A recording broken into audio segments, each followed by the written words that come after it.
Discovery of spiritual India के कार्यक्रम में आप सबका एक बार फिर स्वागत। ये कार्यक्रम हम लगातार श्री पंच दिगंबर अनी अखाड़ा यहाँ से कर रहे हैं, जो नासिक के साधु ग्राम में आज ये कार्यक्रम हो रहा है। ये यहाँ के श्री महंत, यहाँ के महामंत्री और यहाँ के अनेक साधु संतों की गतिविधियों के बारे में हम आपको अवगत करा रहे हैं। दिगंबर अखाड़े की परंपरा से हम आपको अवगत करा रहे हैं। दिगंबर अखाड़े के हायरार्की, यहाँ के ऑर्गेनाइजेशन स्ट्रक्चर और यहाँ के नियमावली के बारे में हम सब आपको जानकारी दे रहे हैं। हमारा बहुत बड़ा सौभाग्य है कि हमारे साथ में श्री पंच दिगंबर अनी अखाड़े के एवं राष्ट्रीय अध्यक्ष श्री महंत कृष्णदास जी महाराज हमारे साथ जुड़ चुके हैं। मैं महाराज श्री का बहुत बहुत हार्दिक अभिनंदन करता हूं, स्वागत करता हूं। सीताराम। महाराज श्री, आप दिगंबर अखाड़े के हेड हैं जी और राष्ट्रीय अध्यक्ष भी हैं जी। और दिगंबर अखाड़े को वैष्णव अखाड़े में राजा अखाड़ा कहा जाता है जी। तो महाराज श्री, कैसे आप देख रहे हैं इस अखाड़े को, किस तरीके से ये कंट्रीब्यूट कर रहा है समाज में और भारत के निर्माण के लिए? देखिए, हमारे दिगंबर अखाड़े के अंतर्गत अनी में दो अखाड़े हैं, राम दिगंबर और श्याम दिगंबर। राम दिगंबर और श्याम दिगंबर दोनों को मिलाकर दिगंबर अनी का निर्माण है। और इसमें राम दिगंबर में 6 बैठक पड़ती है: चित्रकूट, पुरी, अयोध्या, वृंदावन और नासिक।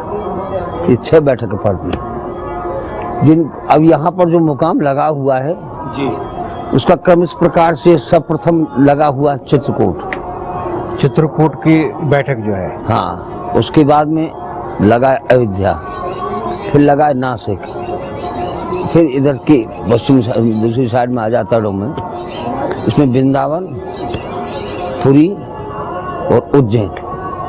इस प्रकार से इसके वास स्थल है।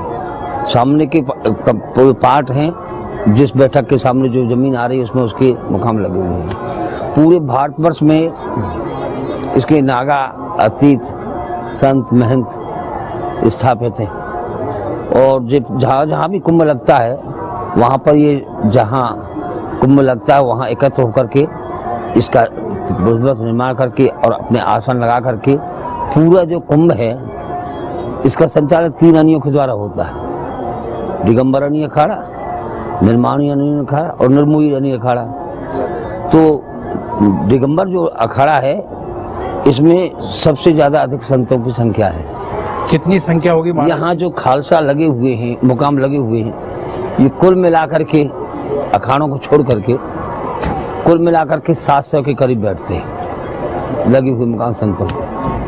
उनमें से 400 के करीब खालसा जो है दिगंबर के नहीं समझे, और करीब 150 खालसा निर्मोही के हैं और 70 खालसा निर्माणी के। इस प्रकार से खालसाओं का डिस्ट्रीब्यूशन।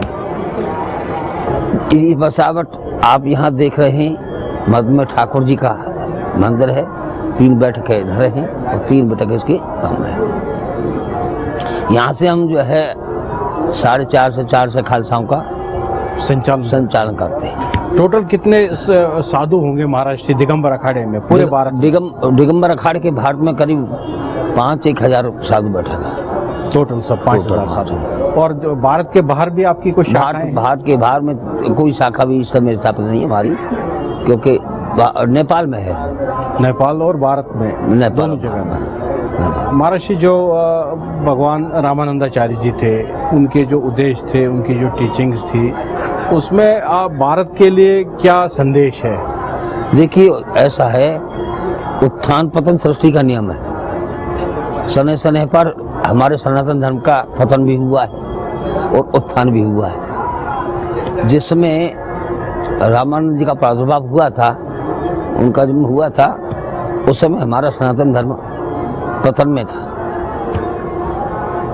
और हम लोगों का संस्कृति से ऐसा मानना है, संतों का सभी का, क्योंकि उन्होंने कर्म ही ऐसा किया था। उनके बचपन से ही चरित्र जो थे अद्भुत थे, जो साधारण मानव से परे थे, और दैव्य शक्ति की अनुभूति उनमें होती थी। क्योंकि अल्पायु में ही ऐसे कार्य कर देना, साथ साथ को पूर्ण रूप में रट लेना, और सब जितने भी सनातन धर्म विरोधी थे उनका सामना करना, और उनको जो है क्या सनातन धर्म में सम्मिलित करना, उनके लिए मार्गदर्शन दे करके अपने सनातन धर्म की मर्यादा में पालन करने के लिए बाध्य करना, उनको सम्मिलित करना आदि ऐसे जो चरित्र उनके जो देखने में, सुनने में, पढ़ने में आते हैं, साहित्य जो कहता है, उनसे यह हमको प्रतीत होता है कि वो साक्षात भगवान ही प्रकट होकर के सनातन धर्म के उद्धार के लिए अवतार लेकर के आए थे। महाराज जी, आपका तो इतना ज्ञान है, आपने पूरे भारत को देखा है, भारत की परिस्थितियों को देखा है, और आप इतने बड़े अखाड़े को हेड भी करते हैं महाराज जी। तो क्या लग रहा है आपको, भारत में इस वक्त क्या किस तरीके की परिस्थितियां हैं, किस तरीके का माहौल है हिंदुओं के प्रति, हमारे जो मंदिर है, मठ है? देखिए, हमारे धर्म ग्रंथ जो है उनके अनुसार हमारा जो साहित्य धर्म का, सनातन का, वो इस युग के वर्णन में ये कहता है, उनमें ऐसा लिखा है कि इस समय जुआ, शराब, मांस, वैश्यावृत्ति और धन। भागवत हमारा परम धर्म ग्रंथ है, जिसको आजकल ज़्यादा सनातन धर्म के प्रचार के लिए प्रयोग में लेते हैं। दूसरा रामचरितमानस, इनमें लिखा हुआ है कि जिस समय पर कलयुग का आगमन हुआ था, उस समय पर राजा परीक्षित ने कलयुग का वध करना चाहा, लेकिन शरणागत हो गया था। शरणागत को मारना हमारे सनातन धर्म में महापाप माना गया। रामायण में लिखा है कि आय शरण तजनी ताऊ को उठवे पर बदला गए जाओ, या शरणागत को जो तजे निज अनहित अनुमान तीन और पावर पाप में तुम्हें विलोकथान। ऐसी अनुक्तियों के आधार से सनातन धर्म का पालन करने वाले थे महाराज परीक्षित, इसलिए उनका वध न किया, और इस पर उन्होंने अपना वास स्थल मांगा कि मुझे रहने के लिए जगह दीजिए।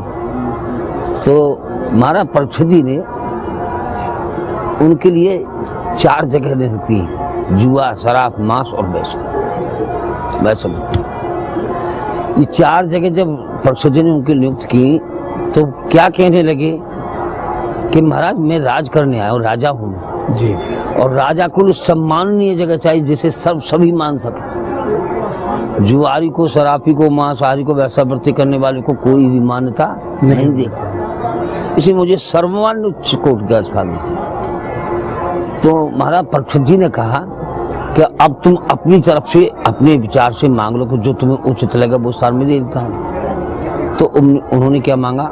सुवर्ण। सुवर्ण धन का मूल है, सब धन सुवर्ण में सम्मिलित हो जाते हैं, यानी धन मांग लिया। आज आप देख रहे हैं जिसके पास धन है वो भले से भला, बुरे से बुरा सब कर्म कर सकता है, और उसे कोई आक्षेप नहीं जी। ये कलयुग का स्वरूप प्रमाण।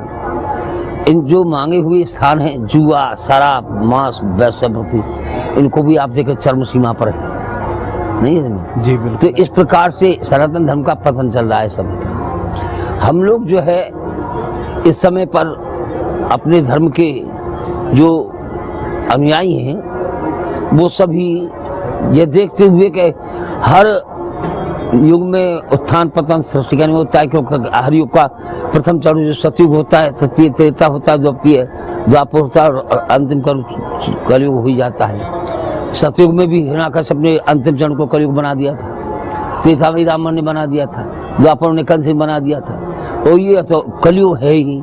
तो इस समय पर जो कलयुग चल रहा है, हम लोग ये समझाने की कोशिश करते हैं कि आप जो है अपने धर्म की रक्षा के लिए इन चीज़ों का प्रत्याग कीजिए, जुआ, शराब, मांस, वैश्या और लोभ के कदम बोल, इनका प्रचार करने के लिए हम अपने अखाड़े का विश्लेषण करते हैं, और जो अखाड़े के प्रति कार्य करते हैं, संत समाज को भी हम लेकर के चलते हैं। संत समाज में जहाँ भी मंदिर मठ बने हुए हैं और हमारे अखाड़े के अंतर्गत आते हैं, उन पर रहने वाले संत महंत इस प्रकार के कोई दुष्चरित्र न करें।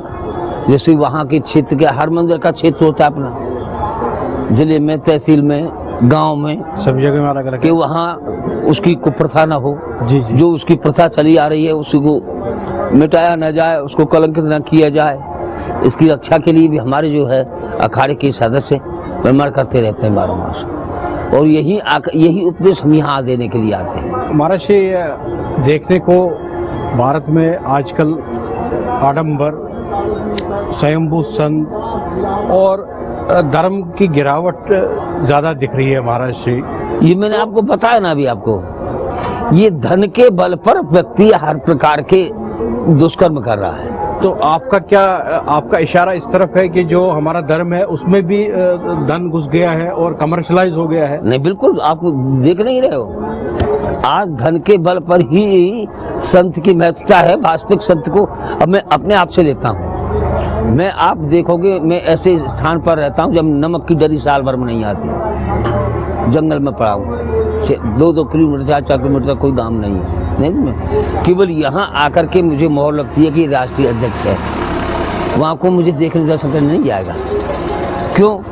कि मेरे पास वो आडंबर में नहीं रखता, इसी में नहीं रहता, पर्दे में नहीं रहता, किसी प्रकार की ऐसी बिल्डिंग बना कर नहीं रहता जैसे लोग आकर्षित हों, स्त्री पुरुषों का आवागमन हो।